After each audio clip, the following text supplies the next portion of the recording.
Oi, pessoal, bom dia, né? Bom dia a todos. Só uma pequena correção. Por uma sugestão, eu e meu orientador, a gente resolveu mudar o título do texto, né? Eu acho que não ficou, o título do trabalho não ficou bem claro. Mas agora é assim, o Internetês e o Ensino de Língua Portuguesa, é um estudo de caso. É, Bem, como anteriormente, né, como o professor Sortins já mencionou, eu sou a autora e o meu orientador é o professor Daniel Aguiar.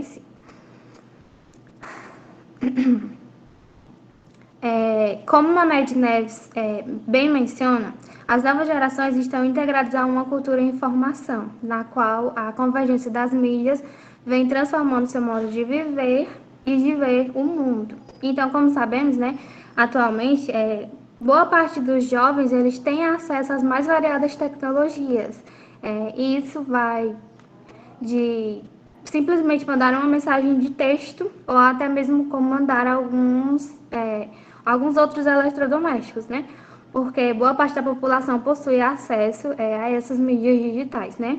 Muitas pessoas têm um smartphone, um tablet ou um computador que tem acesso à internet.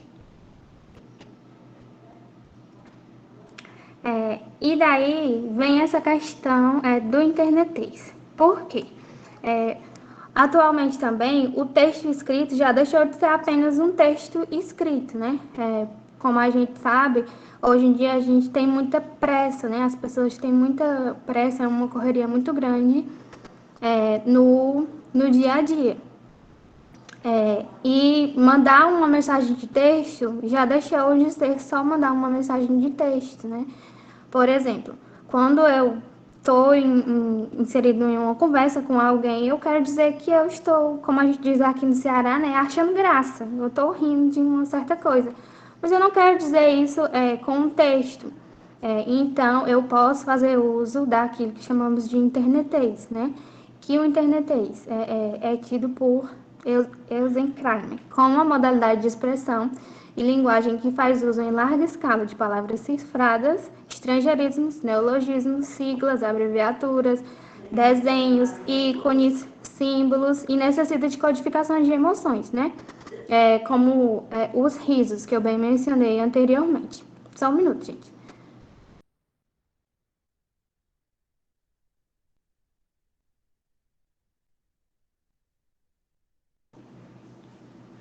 Pronto. Retomando. E isso é o que a gente chama de internetês, né? Como eu havia dito antes.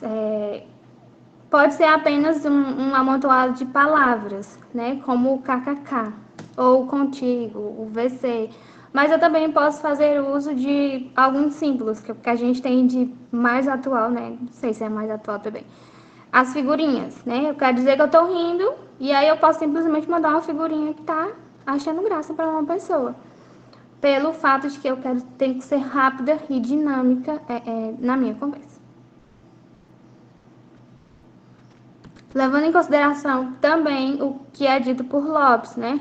Que a língua, tanto falada como escrita, ela passa por constantes processos de manutenção e renovação, pois o falante, o indivíduo que a utiliza, a concretizando por meio da fala e ou da escrita e adequando ao seu uso, sendo ele a peça-chave que mantém a língua viva. Como a gente sabe, o ser humano ele modifica todo o meio ao qual ele vive. Então, com a língua isso não seria diferente. Por causa dessa tão dinamicidade, tende-se a haver uma modificação também na língua escrita. Como objetivos da nossa pesquisa, né? O objetivo geral é identificar a extensão da influência da linguagem usada em aplicativos de mensagem instantânea na escrita do português padrão e, como objetivos específicos, mostrar a que nível ou níveis essas alterações acontecem na escrita padrão é, de, de determinados alunos em determinada escola. E também averiguar se as alterações feitas, né, influenciam positiva ou negativamente na escrita padrão desses alunos. Nossa pesquisa, né, ela justifica-se pelo fato de que é inegável que as pessoas elas venham sendo influenciadas pela linguagem da internet, cujo objetivo primeiro é tornar mais rápida a comunicação. Então, resta-nos saber, né, se esses aspectos e proporções têm ocorrido e se a prática da leitura do hipertexto, né, tem criado novas formas e ideias, modificando os modelos de escrita tradicional. Como metodologia, né? Nosso tipo de pesquisa. Nós temos nossa pesquisa, né? Ela configura-se como um estudo descritivo, já que ele visa a coleta de dados através de uma entrevista semi-estruturada e de observações sistemáticas, né? E de ordem qualitativa, uma vez que os dados consistem na descrição, né, detalhada da situação do nosso entrevistado, certo? A entrevista, como eu já mencionei, foi uma entrevista semi-estruturada, né? Que é o nosso instrumento de pesquisa. Ela teve um roteiro previamente feito, né? Nós tínhamos um roteiro prévio, mas no decorrer da entrevista foram surgindo outros questionamentos com base nos questionamentos que a gente tinha já previamente, me faltou a palavra agora, mas que a gente já tinha feito prévio, né? Do nosso roteiro. O participante da nossa pesquisa foi apenas um participante, certo? Por que nós decidimos fazer com apenas um participante? Porque queríamos saber a realidade de determinada escola com determinado professor, certo? Embora a gente pudesse ter feito com outros professores em outras escolas, mas como ele tinha já uma maior proximidade com essa questão das produções escritas naquela determinada escola, né, decidimos fazer com ele. Até por mim também, que sou a pesquisadora, né, eu também tinha ainda tenho, né, participo do programa Residência Pedagógica e tinha um certo contato com essa questão das produções escritas dos alunos, então por isso a gente decidiu fazer apenas com um participante. Ele é professor de português, né? Ele é formado em letras e ele já leciona nessa escola há 6 anos. O local de pesquisa foi numa escola daqui de Tianguá, né? Da rede estadual de ensino. Já tem outras pesquisas feitas nessa escola e a gente escolheu por ser uma escola, digamos que modelo, né? Uma escola bem boa daqui de Tianguá. Partindo para a nossa análise de discussão de dados. Como eu já havia mencionado antes, a gente fez uma entrevista. Essa entrevista ela tinha 13 perguntas, né? Sendo metade subjetiva e metade objetiva. E aí a gente fez um recorte dessa nossa entrevista e eu vou falar para vocês aqui algumas das nossas perguntas. Só um minuto, pessoal.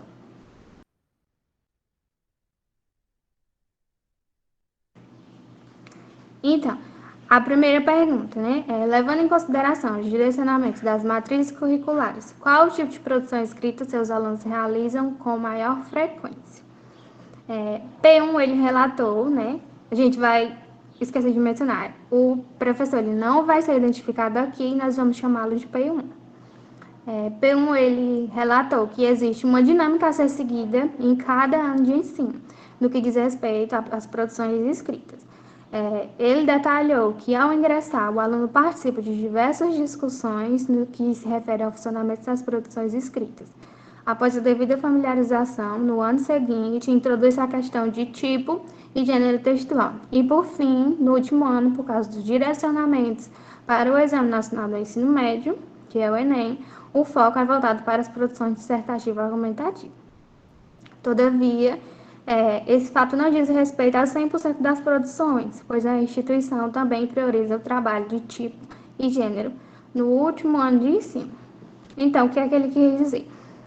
Nessa escola, os alunos passam por um certo processo, desde o ingresso até ele chegar lá no terceiro ano, né? No primeiro ano, não é exigido desse aluno que ele já chegue fazendo textos dissertativos, argumentativos e conhecendo todas as regras. Primeiramente, né, ele passa por um processo, né, ele ingressa nesse processo que o P1 chama de nivelamento, certo?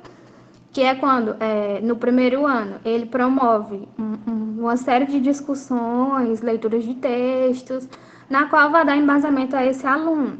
Já lá no segundo ano, eles introduzem a questão de tipo e gênero, porque esse professor ele prioriza que o seu aluno primeiro conheça tipo e gênero e logo em seguida ele comece a produzir. E quando chega lá no terceiro ano, é quando esse aluno ele já tem essa consciência que ele precisa conhecer tipo, gênero e produzir. É tanto que eles têm um caderno de temas, né? Porque eles estão sendo preparados para o Exame Nacional do Ensino Médio, então eles têm um caderno de temas a qual eles precisam produzir semanalmente determinado tema, né? Esses temas são escolhidos uma vez por ano para constituir esse caderno de temas, e são temas que abordam desde questões políticas, comerciais e até midiáticas.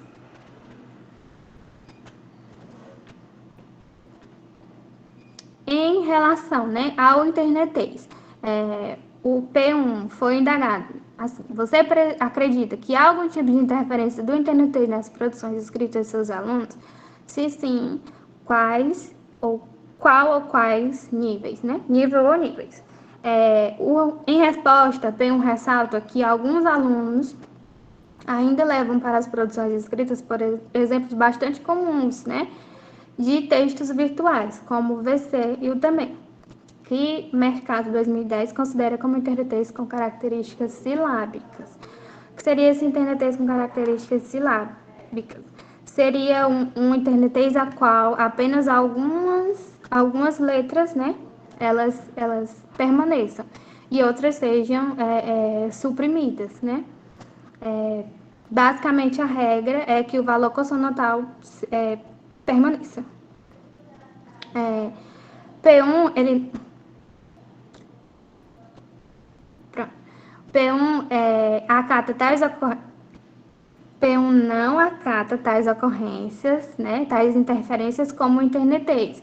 Ele caracteriza apenas como deslizes. Ele não acredita que o internetês ele faça parte do cotidiano dos seus alunos. Então, erros cometidos pelos alunos em relação a isso, né, ele caracteriza apenas como deslizes e não como internetês, já que não muitos alunos utilizam esses certos tipos de grafia e não com muita frequência.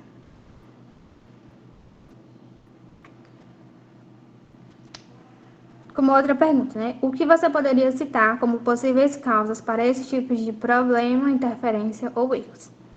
Primeiramente, P1 relatou que seus alunos cometem erros de várias naturezas, como ortográficos, de pontuação e concordância, cuja causa seria apenas a falta de monitoramento por parte dos alunos, né, em relação ao modelo de escrita e a depender também do ambiente, o que vai ao encontro do proposto por Mercado 2010, né, que ressalta que os jovens plugados não conseguem dissociar o ambiente adequado à utilização de cada padrão de escrita, o que para a P1 não funciona dessa forma. Por quê? Já que o aluno ele vem sendo preparado para saber que certas grafias não podem ser utilizadas em produções escritas, esse aluno ele já consegue discernir o que ele tem que usar ou não, né? Ele até ressalta a questão da postura dele como professor, né? Ele diz que ele não, se isso acontecer, né? Se um aluno utilizar o internetês, ele nunca vai dizer que aquilo é terminantemente um erro.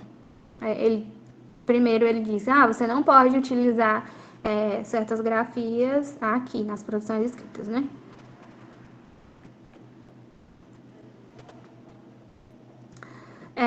Pensando nessa questão de pandemia, nós perguntamos, né? E depois da pandemia, não houve influência causada pelo internetês, já que os alunos fazem maior uso da internet.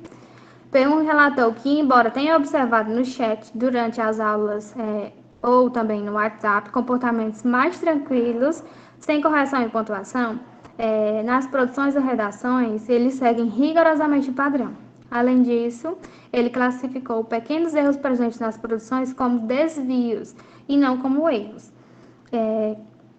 que em nada se relacionam com o internetês, que vai de encontro ao que diz Marcuski 2004, ao salientar que essa forma de grafar não perde seu total sentido dentro do texto digital e que só pode ser considerada errônea caso seja utilizada fora desse contexto.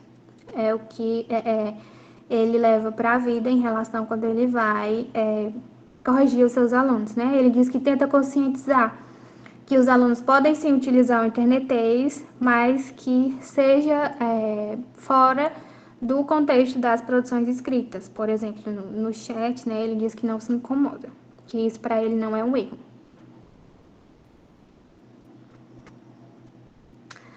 E por fim, as nossas considerações finais, né? Ao analisarmos todos os dados que obtivemos, chegamos à conclusão de que não tem nenhuma incidência do internetês no cotidiano escolar em questão. Naquela determinada instituição, com aquele determinado professor, ele ressalta que não existe, né, a incidência do internetês nas produções escritas dos seus alunos. Isso acontece pelo fato de que esse aluno ele passa pelo nivelamento pedagógico, que é aquele processo que eu mencionei anteriormente, que o aluno passa do primeiro ao terceiro ano. Então, quando esse aluno sai, ele já deve sair com plena consciência de que ele não pode utilizar o TNTs nas produções escritas. Isso refuta completamente a hipótese inicial dessa pesquisa, porque acreditávamos que o internet sim influenciava nas produções escritas desses alunos e vimos que não influencia. E aqui está algumas das nossas referências. E é isso. Grata pela atenção de todos.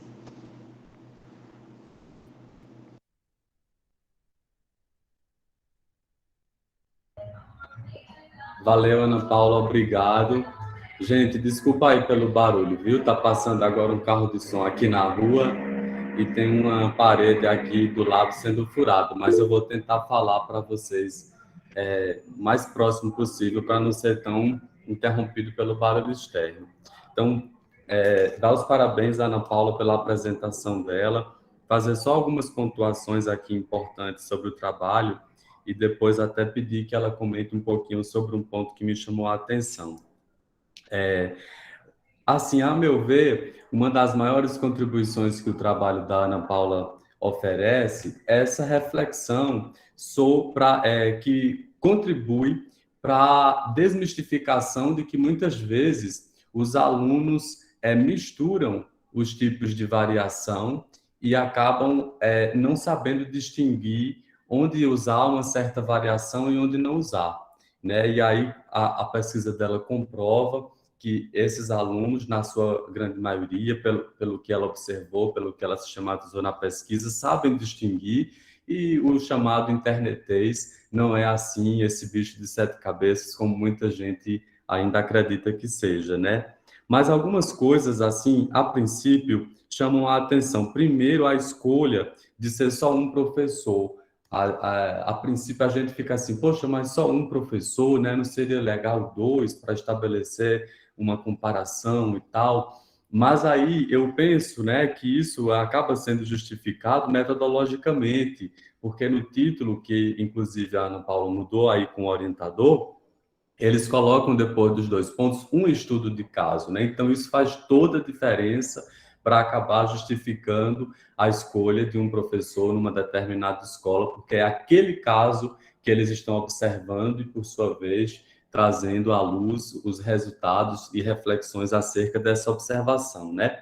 Então, isso é muito importante a gente ressaltar. Outra coisa, Ana Paula, que eu queria observar na sua fala, e aí fica como uma sugestão, assim, e não é nenhuma grande sugestão, sabe? É apenas como uma ponta reflexiva no seu texto. Né? Na fala desse professor, que você diz, assim, que ele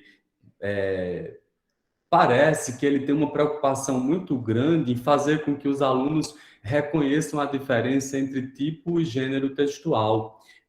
como se isso fizesse uma grande diferença na proficiência de produção textual, né? E a gente sabe, pelos estudos de produção textual, que esse reconhecimento estrutural de gênero e tipo é importante, jamais pode ser desprezado, a gente tem que ensinar isso aos alunos, mas muito mais relevante do que saber distinguir um gênero de um tipo é saber observar a pragmática desse gênero, onde é que ele é utilizado, a funcionalidade desse gênero e os usos sociais, né, onde esse gênero circula, as esferas de circulação social desse texto. Então, é muito mais importante observar para essas questões que não são necessariamente do plano estrutural do texto, do que necessariamente ficar preocupado com essa identificação. Só uma sugestão, né, para que você possa, quem sabe, incluir no seu texto, até como nota de rodapé, né? O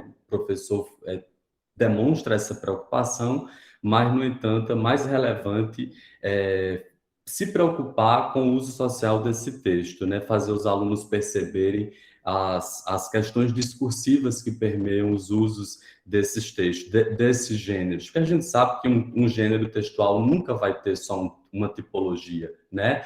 Embora haja a predominância de uma tipologia, mas o cruzamento dessas tipologias no gênero é perfeitamente comum, né? Não é só possível como comum.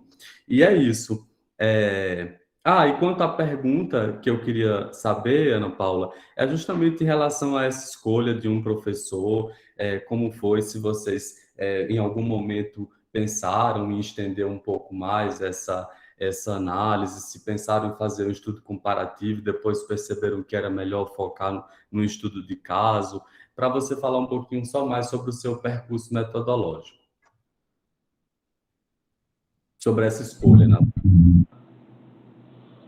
Então, primeiramente, foi eu que escolhi fazer com um professor só, né? Enquanto estava apenas no projeto de pesquisa.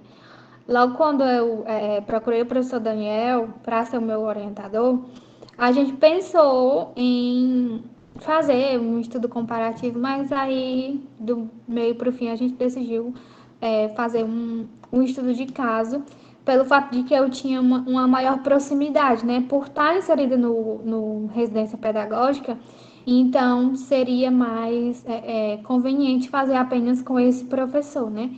Já que a gente quis também falar sobre essa questão do nivelamento, porque até então eu não tinha visto isso em nenhuma outra escola, né? Porque quando o aluno chega, já é cobrado que ele esteja sabendo de muitas coisas, né, sobre o texto dissertativo argumentativo. E lá não é cobrado ao aluno ingressante, né? Isso eu achei bastante interessante. Então decidimos fazer apenas um estudo de caso. Obrigado, Ana Paula, pela resposta, tá? Então, mais alguém quer fazer alguma consideração?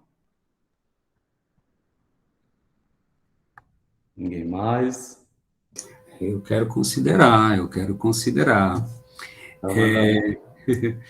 Não, é assim, não vou, eu volto a dizer, eu não estou aqui como orientador, né? Estou aqui como professor e organizador. Coisas que nós temos que ver é assim, nós começamos com um projeto e, aliás, vocês, alunos, começam com um projeto no 8º semestre. Esse projeto ele pode ir para frente ou não, isso é fato. Então, vocês podem ou não chegar com ele bonitinho no TCC1 e vocês continuar com ele. O que eu também queria deixar uma ideia aqui para os meninos que estão na pesquisa, principalmente, é que alguns já chegam para a gente no 7º e no 8º semestre, atrás de orientação. Isso é muito bom, mas, por outro lado, isso também não é obrigatório, tá bom? Assim, não vão se desesperar, meu Deus, eu não tenho orientador no 7º e no 8º semestre. O bom de você ter um orientador é porque você já faz um trabalho só. Você faz um projeto já engajado e você vai continuá-lo, para continuar com ele no TCC1 e TCC2, tá bom? Se você não tiver um orientador, também não tem problema. você já vai ter, de certa forma, uma orientação do professor na disciplina de pesquisa científica.